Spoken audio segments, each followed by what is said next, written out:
अहम खबर से अपडेट करें और आपको बताएं, मुल्तान में मीडिया से गुफ्तगू करते हुए साबिक वज़ीर आज़म सैयद यूसुफ रज़ा गिलानी का कहना है, कोई हुकूमत पीपल्स पार्टी के बगैर नहीं बन सकती। लेवल प्लेइंग फील्ड सबके लिए यकसा होनी चाहिए। साफ शफाफ इंतखाबात कराना इलेक्शन कमीशन की जिम्मेदारी नहीं। आपको यहाँ पर अहम खबर से अपडेट कर रहे हैं कि साबिक वज़ीर आज़म सैयद यूसुफ रज़ा गिलानी का कहना है कि कोई हुकूमत पीपल्स पार्टी के बगैर नहीं बन सकती। इलेक्शन से पहले ये तासुर ज़ायल होना चाहिए कि कौन सी पार्टी जो होगी जो पावर में आएगी। मगर एक चीज़ मैं आपको बता दूं, कोई हुकूमत पीपल्स पार्टी के बगैर नहीं बन सकेगी।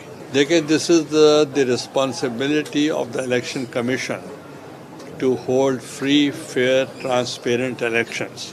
तो इसलिए हम उन पर जोर डालेंगे कि ये इम्प्रेशन या तासुर ज़ायल होना चाहिए कि ये इलेक्शंस फ्री, फेयर, ट्रांसपेरेंट नहीं होंगे। मगर 16 साल के बाद मैं इलेक्शन नहीं लड़ रहा। मैंने तो अभी सेनेट से कौमी असेंबली की जो एक सीट थी, जो नॉर्मली ट्रेडिशनली सिर्फ हुकूमत को जाती है, चूँकि जिसकी अक्सरियत, तो वहाँ से कोई पॉसिबल भी नहीं है कि कोई और कामयाब हो सके।